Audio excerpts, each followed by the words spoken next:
Após encontro com Donald Trump, governo brasileiro prevê acordo com os Estados Unidos em poucos dias. E você vai ver ainda. Às vésperas de encontro com Xi Jinping, governo americano anuncia acordo preliminar com a China.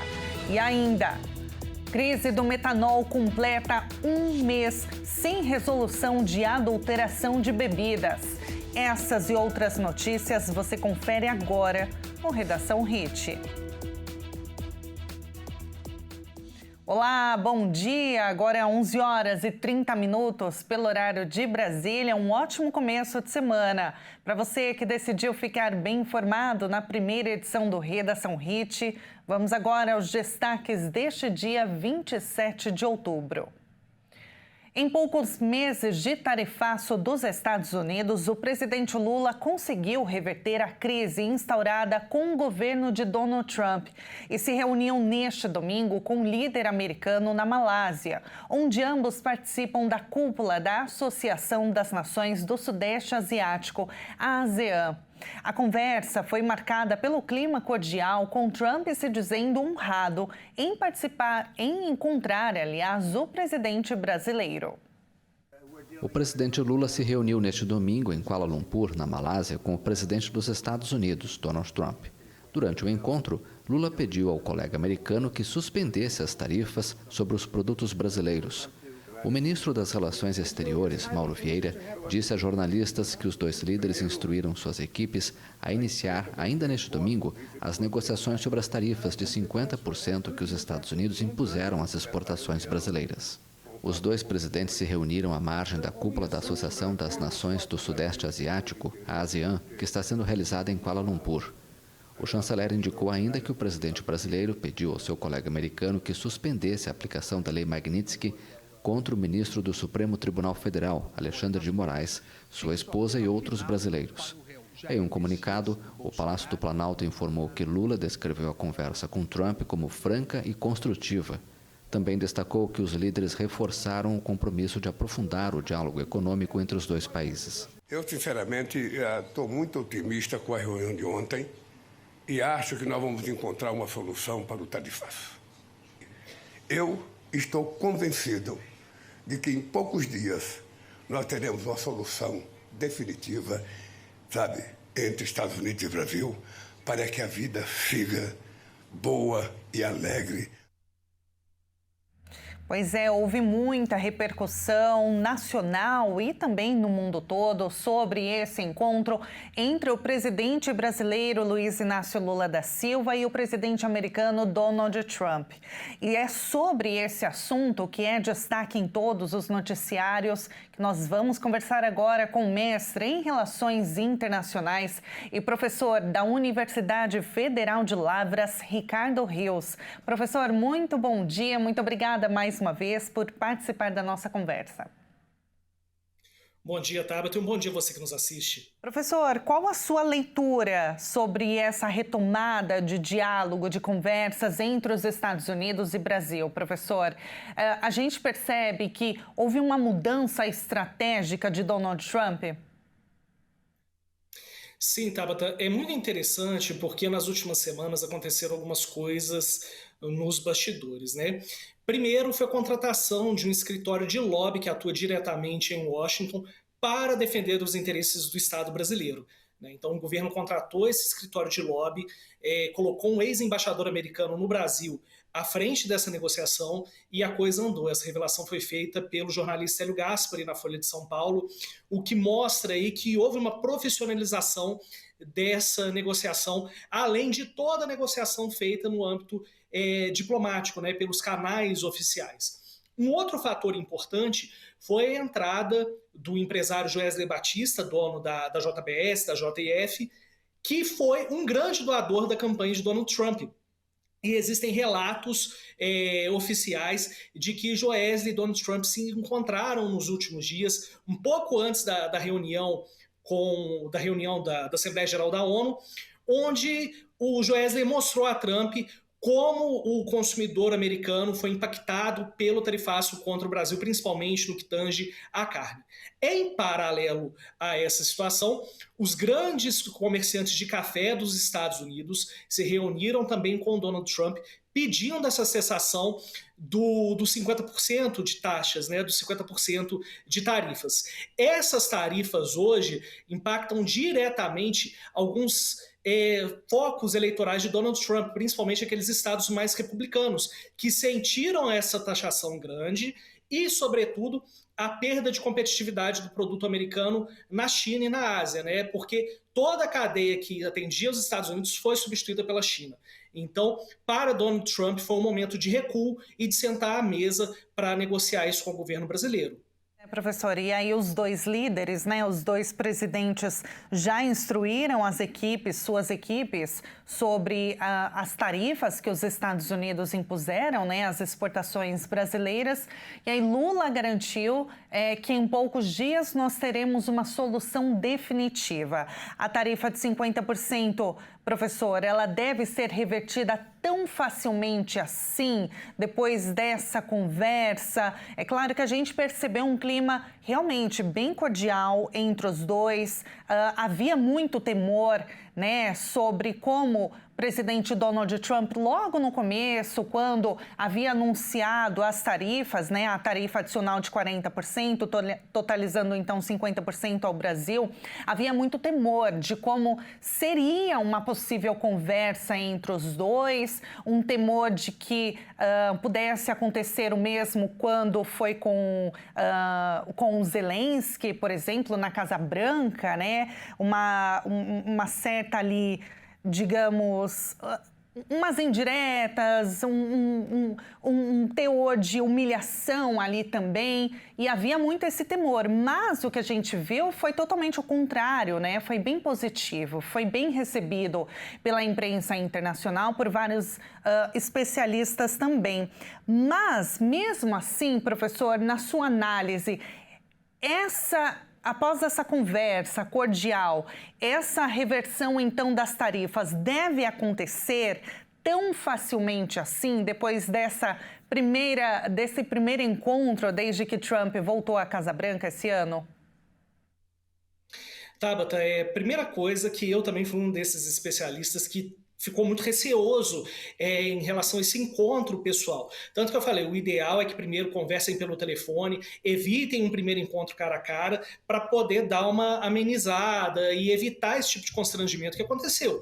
Tanto que se a gente vê as imagens que passam nesse momento, o Lula está muito relaxado, né? Ele não está com uma expressão tensa no rosto, no modo de se portar. Lula está muito relaxado. Então, isso mostra que os dois estavam muito preparados, né? Você vê que até há um pouco mais de tensão no corpo de Trump do que no de Lula.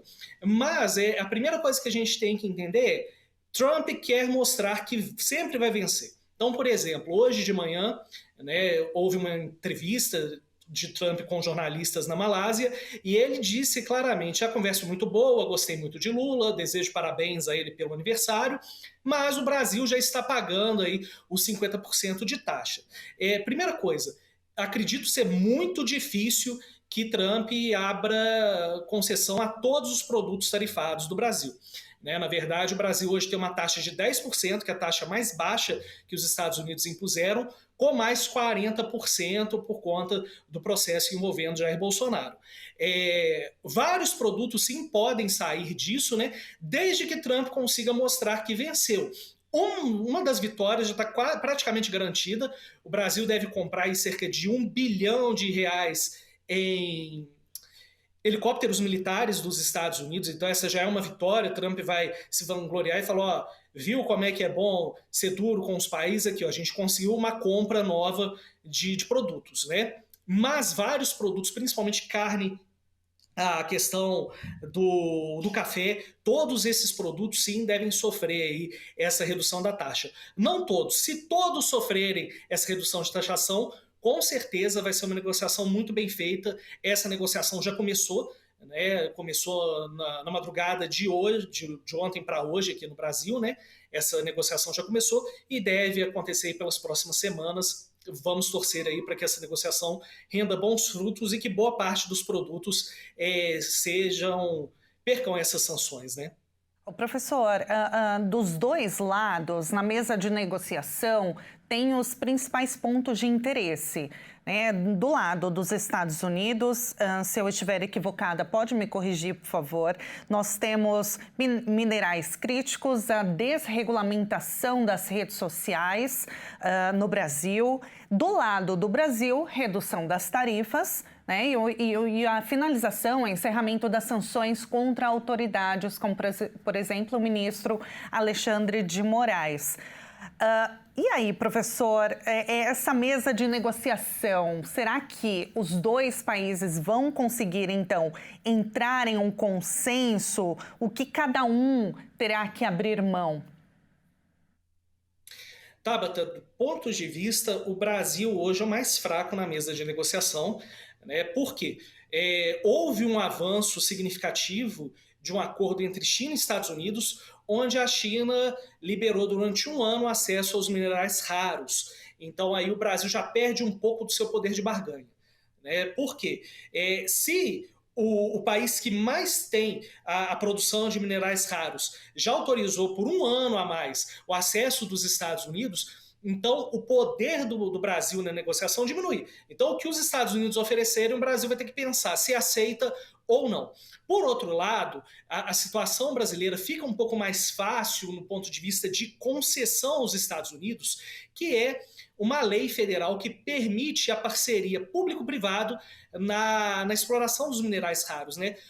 Há uma estatal brasileira que tem que entrar como parceira do negócio, mas ela não é a parceira majoritária. Então, empresas americanas podem sim explorar esses metais raros, né? O que seria uma grande virada, principalmente no discurso que o governo vem colocando da soberania nacional, porque a partir do momento que você abre para o capital estrangeiro o minério raro, você também abre um pouco da sua soberania sobre esses minerais tão críticos. A gente está falando de urânio, a gente está falando de ouro, a gente está falando de vários minerais como o nióbio, que fazem parte hoje da negociação internacional. O lítio, por exemplo, fundamental para a criação de baterias. Do ponto de vista americano, o que o governo quer? A redução dessas tarifas e até mesmo a entrada de algumas empresas americanas em obras estratégicas para o Brasil, como, por exemplo, Angra 3. Né? A usina nuclear de Angra 3 está parada e os Estados Unidos podem ser um bom parceiro para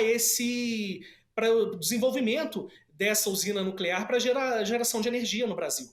Bom, professor, vamos acompanhar, então, né, essa próxima etapa de diálogo, de negociação com os Estados Unidos. O primeiro passo foi dado, aliás, o segundo, porque o primeiro passo foi o telefonema, né, a videochamada entre os dois presidentes. Agora teve essa conversa, então vamos aguardar os próximos passos entre as duas equipes do Brasil e dos Estados Unidos, o que virá então dessa mesa de negociações. Professor, muito obrigada mais uma vez por contar contigo aqui na nossa edição do Redação HIT Manhã. Foi um prazer enorme te receber aqui. A gente vai então conversar na próxima oportunidade. Professor, muito obrigada. Eu que agradeço, Tabata. Um bom dia a você e a quem nos assiste. Um ótimo dia. Nós acabamos de ouvir a análise do mestre em Relações Internacionais e professor da Universidade Federal de Lavras, Ricardo Rios. E veja a seguir, crise do metanol completa um mês sem resolução de adulteração de bebidas. Mas antes, vamos ver o tempo em Osasco, Grande São Paulo, 26 graus, tempo bastante nublado. O Redação HIT volta já.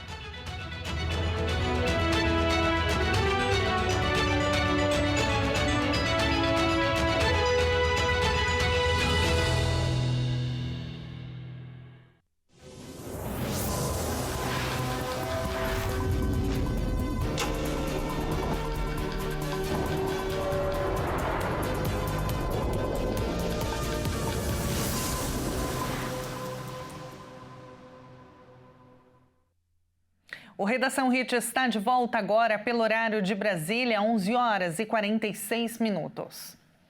Os Estados Unidos anunciaram neste domingo um acordo preliminar para frear a guerra comercial com a China. Na próxima quinta-feira, Trump deve se encontrar com o presidente da China, Xi Jinping, pela primeira vez desde que voltou ao poder em janeiro. O secretário do Tesouro americano, Scott Bessent, anunciou neste domingo um acordo preliminar com a China para frear a guerra comercial provocada por tarifas aduaneiras. Em entrevista ao programa This Week, da emissora ABC, Bessent afirmou que Washington havia descartado o aumento de 100% nas tarifas sobre produtos chineses, em troca de que Pequim adiasse as restrições às exportações globais de terras raras. As tarifas serão evitadas, declarou Bessent, após concluir as conversas com o vice-primeiro-ministro chinês, He Lefeng, em Kuala Lumpur, capital da Malásia.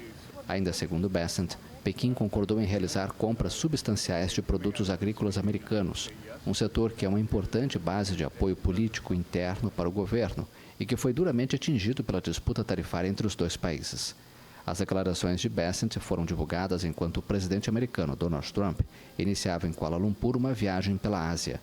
Essa viagem terminará com uma reunião na próxima quinta-feira entre Trump e o presidente da China, Xi Jinping.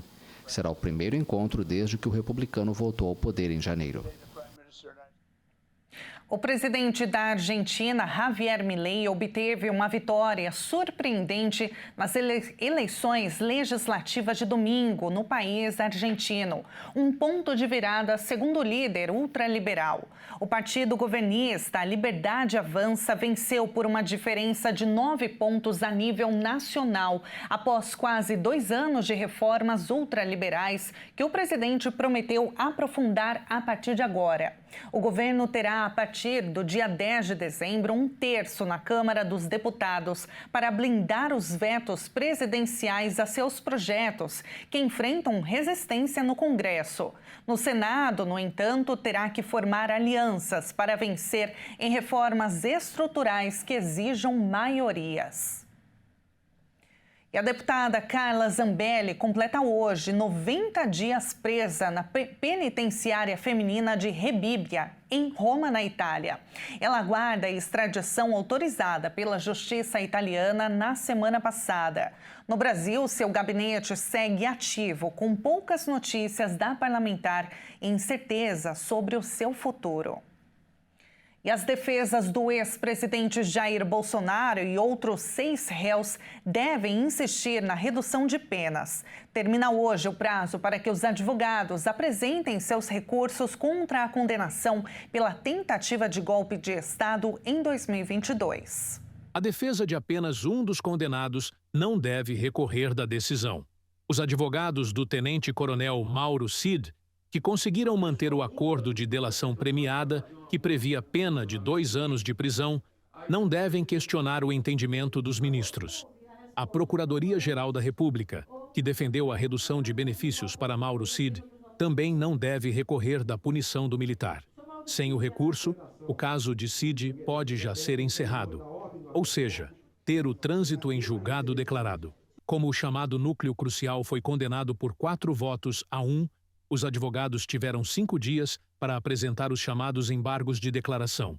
Esse tipo de recurso não costuma mudar a sentença, pois trata de esclarecimentos ou omissões na decisão da turma. Em situações mais específicas, o mecanismo pode levar a algum ajuste do tamanho das penas. Além de questionar o tempo de condenação, outra possibilidade é insistir na tese de que as condutas enquadradas nos crimes de golpe de Estado e tentativa de abolição violenta do Estado Democrático de Direito são as mesmas, e deve prevalecer apenas a pena do mais grave, que seria o golpe nesse caso.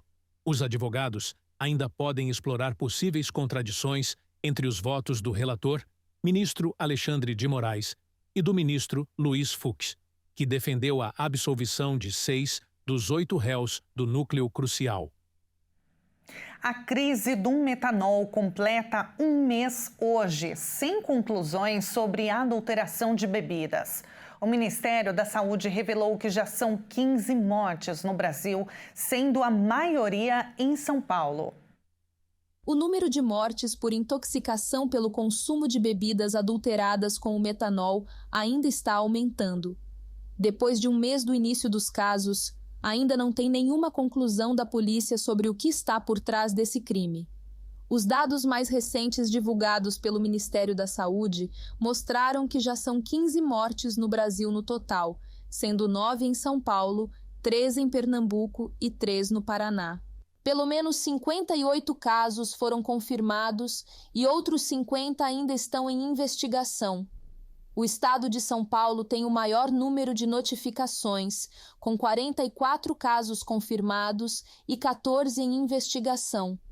Além de São Paulo, 5 casos foram confirmados em Pernambuco, 6 no Paraná, 1 no Rio Grande do Sul, 1 em Mato Grosso e 1 em Tocantins. A Secretaria da Segurança Pública do Estado de São Paulo disse, em nota, que as apurações ainda estão em andamento e destacou uma operação realizada há 2 semanas. Na ocasião, a Polícia Civil identificou 2 postos de combustíveis, um em São Bernardo do Campo e outro em Santo André, suspeitos de fornecer etanol adulterado com metanol a uma fábrica de bebidas clandestina.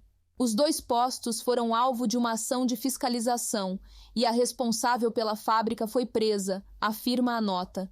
A venda do etanol contido na bomba de postos de combustíveis é ilegal. A Polícia Civil investiga a possibilidade da fábrica ser a distribuidora das bebidas contaminadas para a maioria dos estabelecimentos que serviu metanol. Uma semana depois do roubo de joias no Museu do Louvre, em Paris, 2 pessoas suspeitas de envolvimento no caso foram detidas. Autoridades francesas detiveram 2 suspeitos de roubarem joias no Museu do Louvre. A informação foi revelada neste domingo. Uma equipe de investigadores foi mobilizada para rastrear os ladrões que assaltaram o museu em 19 de outubro, levando joias avaliadas em cerca de 102 milhões de dólares, o equivalente a 550 milhões de reais. A promotora de Paris, Laure Becquiot, disse que eles realizaram prisões na noite de sábado. Um dos homens presos estava prestes a deixar o país em um avião com destino à Argélia. O segundo homem foi detido na região de Paris, segundo relatos da mídia. O roubo foi realizado logo após a abertura do museu por 4 pessoas. Os ladrões roubaram 9 joias, entre elas uma tiara de pérolas da Imperatriz Eugênia e um conjunto de colar e brincos de safira da Rainha Maria Amélia. Na fuga, uma das peças, uma coroa, foi abandonada. O incidente relançou debates sobre as medidas de segurança do museu, que no ano passado recebeu 9 milhões de visitantes, 80% deles estrangeiros. No Redação Hit de hoje, nós vamos conhecer Lages, na Serra Catarinense, a cerca de 230 quilômetros da capital Florianópolis. Fundada em 1766, Lages foi um importante ponto de parada para os tropeiros que transportavam gado do Rio Grande do Sul para São Paulo. A cidade é conhecida como capital do turismo rural e mantém forte a cultura tropeira, refletida na culinária, danças, músicas e vestimentas como boina e bombacha. O município se desenvolveu como um centro comercial e de passagem, mantendo uma forte cultura de raiz tropeira que é celebrada até hoje.